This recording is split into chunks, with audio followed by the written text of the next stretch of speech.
नमस्कार, आप देख रहे हैं राष्ट्रवाणी और मैं हूं आपके साथ सिमरनजीत। मेरे साथ मौजूद हैं अरुण। अब देखिए, हाल फिलहाल में जो मामला चल रहा है, ईरान, अमेरिका, इजराइल, सबके बीच में लगातार संघर्ष, तनाव, लड़ाई, युद्ध की स्थिति बनी हुई है।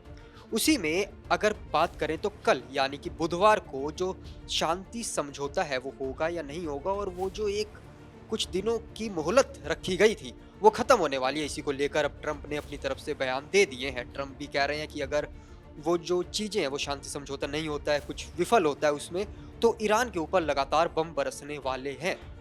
लेकिन अब इसके अंदर अरुण भी हमारे साथ हैं। तो अरुण, आपको क्या लग रहा है कि क्या रहने वाला है? देखिए, कल जैसा आपने बताया, कल जो है शांति समझौते का आखिरी दिन है। रात 8 बजे जो है शांति समझौता अमेरिका और ईरान इजराइल के बीच ख़त्म हो जाएगा।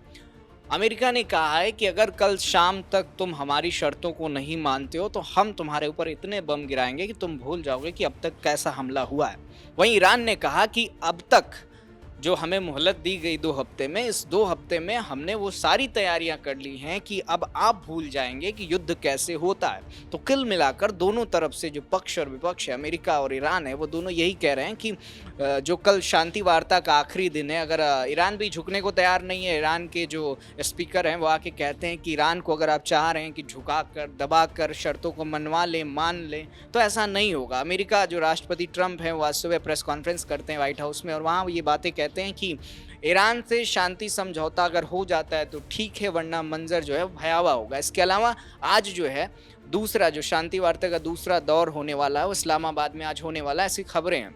लेकिन कहा यह जा रहा है, ईरान की तरफ से कहा यह गया कि जब तक अमेरिका के उपराष्ट्रपति जेडी वेंस इस्लामाबाद नहीं आएंगे तब तक ईरान से कोई भी प्रतिनिधित्व पाकिस्तान नहीं जाएगा शांति वार्ता के लिए। और अभी जो खबर निकल कर आई है वो ये कि अभी तक जेडी वेंस जो है वो व्हाइट हाउस में मौजूद है। अटकलें तो लग रही थी अरुण, अटकलें थी कि जेडी वेंस निकल जाएंगे, पाकिस्तान के लिए रवाना हो चुके, लेकिन वो झूठ साबित हुआ। हालांकि अब पाकिस्तान की स्थिति काफ़ी वो बनी हुई है कि पाकिस्तान ने एक दो बार पहले समझौते करवाने की कोशिश की, अब दोबारा वो समझौतों की स्थिति में पाकिस्तान घुसने की कोशिश कर रहा है। अगर अब की बार ये कल तक लग रहा है, क्योंकि मेरे को लगता है कि हाँ, शायद कल दोबारा से कुछ हमें बड़े हमले देखने को मिल सकते हैं, क्योंकि लगातार अमेरिका वो करता रहा है अपनी तरफ से। हालांकि लेकिन ट्रंप की बातों पे भरोसा करना मुझे नहीं लगता उस हिसाब से, क्योंकि हमने पहले ही बात की ना, ट्रंप बिजनेसमैन आदमी है और उस हिसाब से वो मार्केट को ऊपर नीचे करने की अपनी जो कोशिश है उसी में लगातार लगे रहते हैं। बिल्कुल। और देखिए ना, अमेरिका ने क्या कर रखा है कि अमेरिका ने ईरान को चारों तरफ से नाकेबंदी कर रखा है, चारों तरफ से घेर रखा है। और आज ही ट्रंप ने कहा कि अगर कल तक जो शांति समझौता है उस पर प्रस्ताव, उस पर मोहर नहीं लगती है तो जो नाकेबंदी है ये हमले में तब्दील हो जाएगी। और जैसा आपने कहा ना कि यूएस जो ट्रंप हैं वो बिल्कुल बिजनेस माइंडेड के तौर पर सोचते हैं। वो सोचते हैं कि हम जो स्टेट ऑफ हॉर्मुज है उसको पूरे अपने अंडर ले लेंगे, और जो मार्केट प्राइस है, वो चाहे शेयर मार्केट हो, चाहे तमाम तरीके की जो इंडस्ट्रियल हैं, उन सब में जो शेयर्स हैं उन सबको कैसे हाइप ले जाना है, कैसे बिलो ले जाना है, ये सारी चीज़ें वो तमाम अपने बयानों से दिया करते हैं। लेकिन इन सब के बीच जो ईरान का रवैया है, ईरान के जो स्टेटमेंट्स आ रहे हैं, ईरान का कहना यही है कि अगर जेडी वेंस आज इस्लामाबाद नहीं जाते हैं शाम तक तो ईरान नहीं जाएगा। और ये ऐसा लग भी नहीं रहा है कि अब अमेरिका की तरफ से कोई जाएगा, क्योंकि जो शर्तें ईरान रख रहा है यूएस के सामने, वो चाहे न्यूक्लियर को लेकर हो, चाहे हार्मुज को लेकर हो, वो चाहे जो मरे हैं, जो उनके क्षेत्र हैं जिस पर अमेरिका का कब्जा है उसको वापस पाने को लेकर, इन सब पर यूएस जो है अपनी सहमति नहीं बना रहा है। तो ऐसे में ये शांति वार्ता जिसको लेकर पाकिस्तान पूरी तैयारियां कर रहा है इस्लामाबाद में, अब देखेंगे हाई सिक्योरिटी जो है शहबाज ने लगा रखी है, ये सब विफल होता हुआ अभी तक दिखाई दे रहा है।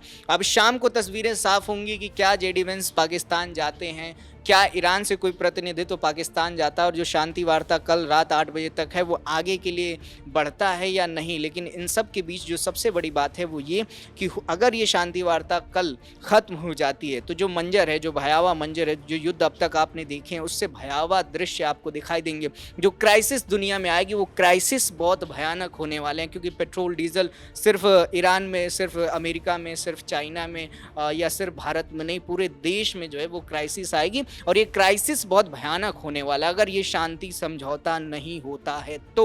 इसके अलावा जिस तरीके से B2 बॉम्बर की धमकियां अमेरिकी राष्ट्रपति ट्रंप ने दिया, और जिस तरीके की धमकी ईरान की तरफ से दी गई है, ईरान के जो सुप्रीम लीडर है मुस्तफा, उनकी तरफ से जो दी गई है, तो उससे भी ये लग रहा है कि ईरान को जो मोहलत दी गई थी 2 हफ्ते में, इसमें उन्होंने ठीक ठाक हथियार ठीक ठाक जो जखीरा है हथियारों को वो कलेक्ट कर रखा है। और अब जो हमला होगा ना, वो चाहे यूएस की तरफ से हो या चाहे ईरान की तरफ से हो, वो बड़े भयानक होंगे और इसमें बहुत सी जानें भी जाने वाली हैं, इसमें नो डाउट। इसमें ये है ना देखिए अरुण, क्योंकि ईरान को अच्छा खासा समय मिल गया वो दोबारा से चीज़ें प्लान करने के लिए, सब कुछ अपनी रणनीति बनाने की। और जिस तरीके की ईरान की हम बात करते हैं, ईरान के पास जो ड्रोन की क्षमता है, वो जहाज़ों के ऊपर अपना ज़्यादा नुकसान अपना नहीं करवाता ईरान। वो 2 ड्रोन मारता है और काम खत्म है सामने।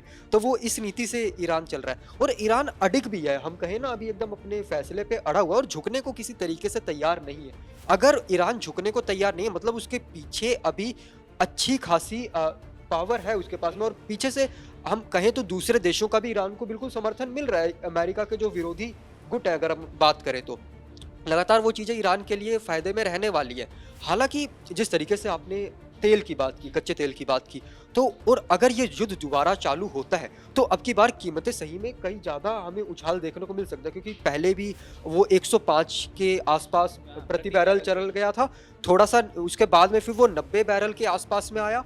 उसके बाद में दोबारा बढ़ने की आशंका है। तो मुझे लगता है कि अब भी दिक्कतें जो हैं वो, और भारत की भी खबरें आ रही, क्योंकि भारत को भी लगातार उसी एरिया से भारत के जहाज़ भी आने हैं। वहाँ से मुझे लगता है कि भारत का रुख पूरे मामले पर अब क्या लगता है उनकी, भारत किस तरीके का रुख आगे अपना सकता है? कि क्या भारत करेगा बीच में मध्यस्थ की भूमिका, या दोनों देशों से बातचीत करे? क्योंकि लगातार भारत के साथ भी, जो हम कहें तो अगर ईरान के विदेश मंत्री की बात करें, तो वो भी लगातार भारत के साथ संपर्क में रहते हैं। 1-2 बार हो चुका है कि वो एस जयशंकर के साथ में बातचीत भी कर रहे हैं। तो क्या लगता है किस तरीके की चीज़ें निकल कर आ रही हैं सामने? देखिए, भारत हमेशा जो है बिल्कुल शांति वार्ता के रूप में जो है अपनी भूमिका निभाता है, बीच का जो है ना नेचुरल मीडिएटर वैसी भूमिका में रहता है, क्योंकि भारत की जो दोस्ती है वो इजराइल से भी है, अमेरिका से भी है, ईरान से भी है।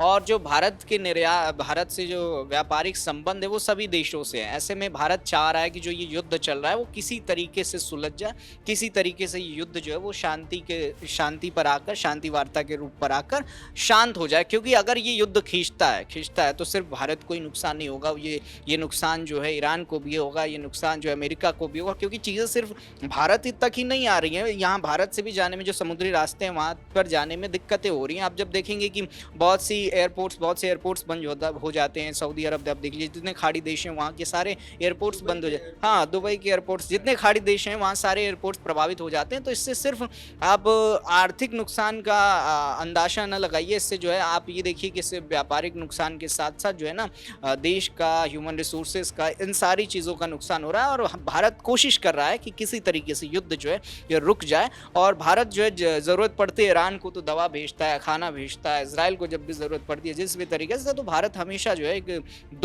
दोस्ती वाली भूमिका जो है दोनों देशों के बीच निभाता रहा है।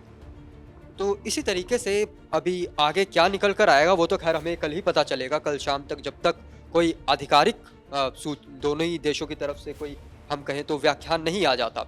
लेकिन इस मामले पर आपको क्या लगता है कि कल अमेरिका और ईरान के बीच में कोई बड़ी जंग या आने वाले समय में और कोई बड़ी घटनाएं हो सकती हैं या नहीं हो सकती? हमें कमेंट कर ज़रूर बताएं, और ऐसी तमाम खबरों के लिए देखते रहे राष्ट्रवाणी। मैं सिमरनजीत सिंह, मेरे साथ थे अरुण।